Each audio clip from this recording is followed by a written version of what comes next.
So, Hi Fidelis, it's nice to know that you have got a placement in India. I know it's going to be really exciting. I'm glad I'm going there. And I hear you're going to Kenya. Yes, it's the other It's round. security It's as good well. that SD Bakuni has put us in a very different cultural place to work on. Yes, it's going to be pretty exciting. Yeah, I definitely. hear there are a lot of things in common between India and Kenya. But Yes, there are many things. Okay, so that's good. So, but it's the differences that I'm a little bit more worried about. So, like for example, if I'm trying to get an apartment or buy something, how do you guys negotiate things there? Yeah, negotiation is a very, I think it's very interesting, but it's quite difficult task in India. Mm-hmm. So like I'll try to guide you how things happen in That's India. good. Yeah, because I hear you guys negotiate everything. Yes, definitely.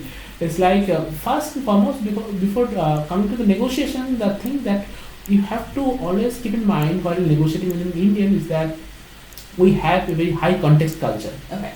So people will not explicitly tell everything upfront. You have to judge many things from their body language, from their gestures, postures, and all the stuffs. And they have that kind of respect for the seniors. Mm-hmm. So if you are negotiating with a person who is very older to you, you have to show that respect because the age factor. Now, in India, typically you will get people who try to avoid confrontation. Mm. They would not get into confrontation kind of thing with you, and the discussion that takes place are generally not time bound. Okay. So you start discussing something with an Indian, and it may stretch to various other factors you may not know. Though some of them may be of interest to you. That's good. Only you have to capture the things which is interest to you, and you have to keep on moving out the other factors. You have to screen the other factors. Yeah. But while doing so, if you show any impatience, then it is considered to be rude in India. Oh. So you have to be polite, though something may be of interest to you, something may not be, but listen, and then you decide and discuss things out. That's good to know.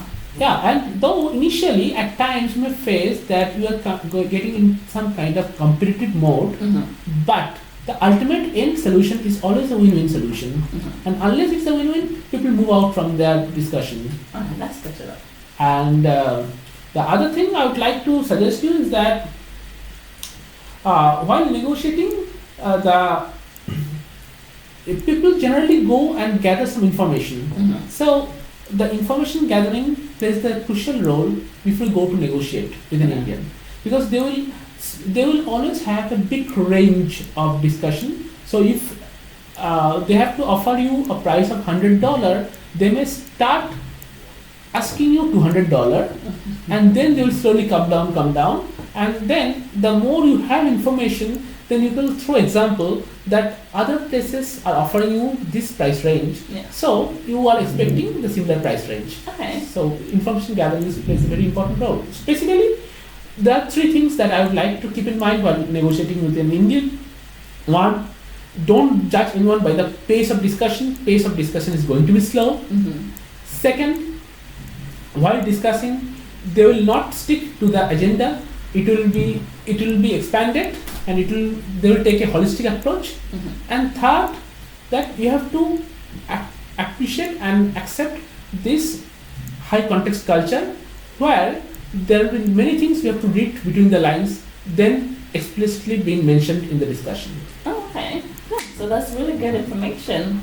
Well, I think, And yeah, I would like to know about the Kenya now. yeah. Well, I think it's actually funny because we do have quite a bit in common. So, for example, you mentioned information. Information is one of the most important things. So, one of the ways that we like to gather information and how we like to negotiate in Kenya is through people we know. So, everything has to be, oh, I know XYZ person, so you should talk to me and you should negotiate with me. And it creates a great connectivity point, but it also means that you can do your research through that network. So, it's really key where you know what the prices are for whatever product you're looking for, and so that person who's negotiating with you will, one, want to do a good deal with you because you know their sister or their brother, whoever it is you know, and two, you already have that price information.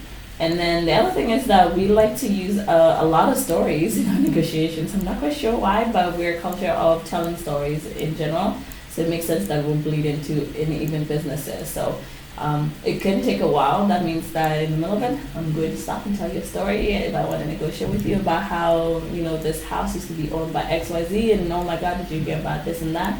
So it will take a while as well too. So you got to be patient with us as well.